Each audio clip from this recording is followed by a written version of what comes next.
Good Monday afternoon, and thanks for joining us. I'm Jurnee Taylor, and in just a few minutes we'll check in with meteorologist Nathan Scott down there for us on all things weather. But first, let's get a look at how traffic is moving. Things look pretty clear in the metro area. No major accidents or delays to report at this time. Now, that is a different story for people in the northern region of the state. Places like Mountain Home are already experiencing some wintry conditions. Nathan will have a little bit more about that in just a minute, but in the meantime, remember to buckle up and take it easy. Now, if you need to stop for gas before hitting the roads, expect a bit of an increase at the pumps. Today's cost for an average fuel in Arkansas sits at about $2.80. That's about a 40-cent increase from last week.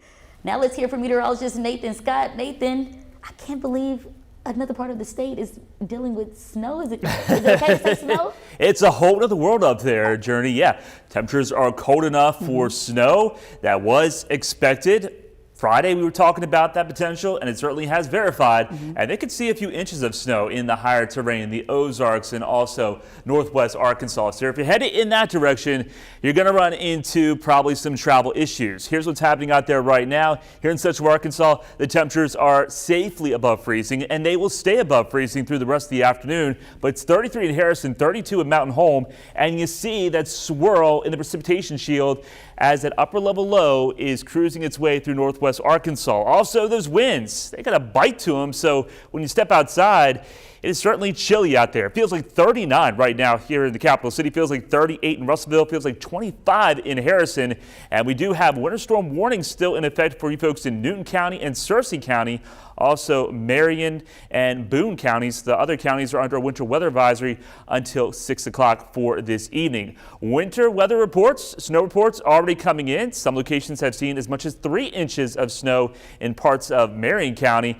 Closer to home here in central Arkansas, we're going to contend with scattered showers through the rest of the day. All of this will be making its way out of here later this afternoon into this evening. Will really cool things down tonight for the start of your Tuesday, but sunshine returns. Along with that, we'll see some warmer temperatures as we go into the rest of the work week. More on those numbers coming up.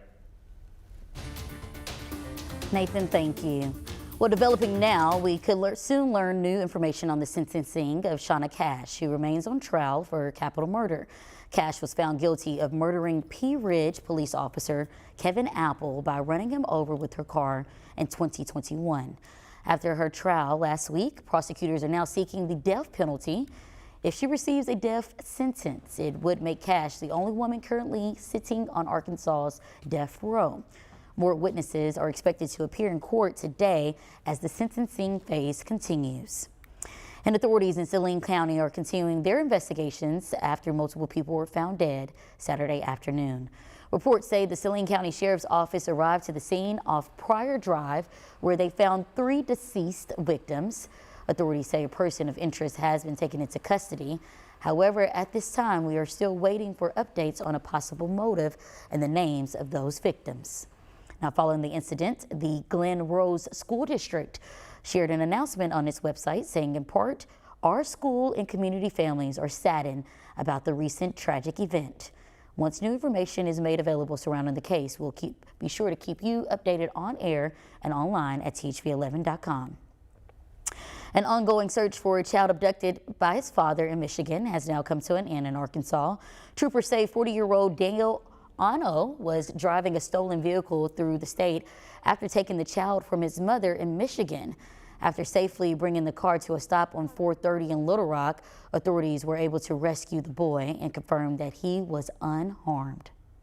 As a father of 3 myself, I cannot fathom the heartache that a parent was feeling to not have her baby with her. So just being able to just safely recover her child and pass him back to him, that's just awesome. Can't beat it. Well, the boy's father now sits behind bars at the Pulaski County Jail. Michigan police say he will be charged with felony theft by receiving.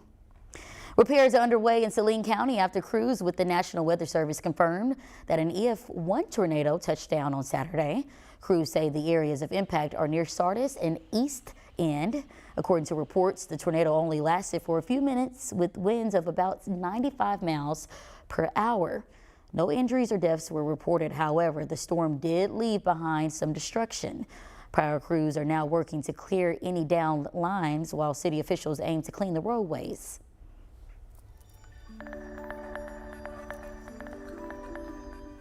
Happening today, pro-choice activists will rally in hopes of stopping an anti-abortion resolution from being passed in Garland County. 3 groups were joined together outside the Garland County Armory building around 5 o'clock this afternoon. They aim to protest against the consideration of the new legislation. A similar resolution was blocked by the courts last February. If any new updates come forward, we'll keep you updated in our later newscast. A new deal between Baptist Health and United Healthcare will bring coverage to many who were left uninsured under the provider. After months-long negotiations, the 2 providers announced on Friday that a multi-year agreement had been reached.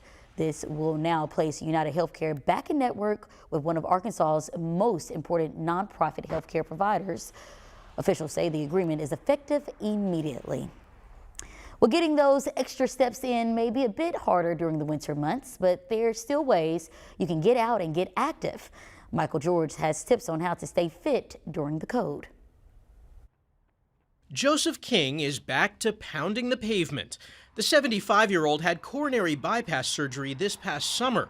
He placed 3rd in his age group at this Thanksgiving 5K just months later. I lift in the gym 3 times a week and I try to run 3 times a week. My running's coming back slower than my lifting. He's at it even on chilly winter days. I love all kinds of exercise, outside. You can stay active even when the temperatures drop, according to Dr. Michael Vainblut with NYU Langone Health. It's been shown by decades of multiple medical studies how beneficial is exercise, whether it's cold weather, warm weather, for cardiovascular function and for mental health as well. Dr. Vainblut says some people need to be careful when exercising or snow shoveling because cold conditions can cause spasms of different vessels, which can lead to heart attack.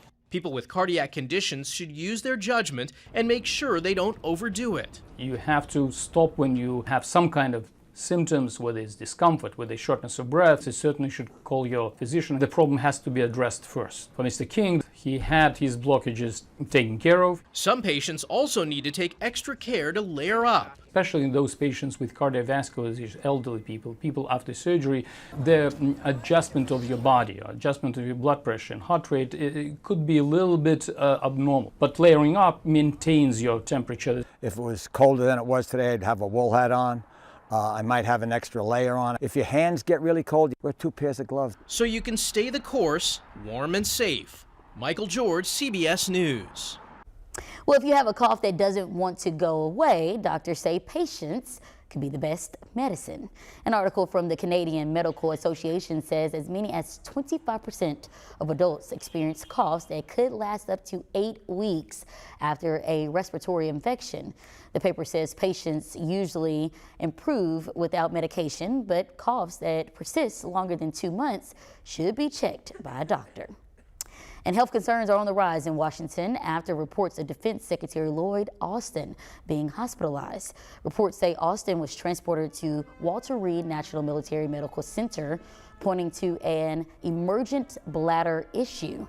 Despite his hospitalization, officials say Austin remains at duty. However, the Pentagon says the Deputy Defense Secretary has been notified and is ready to step up if required.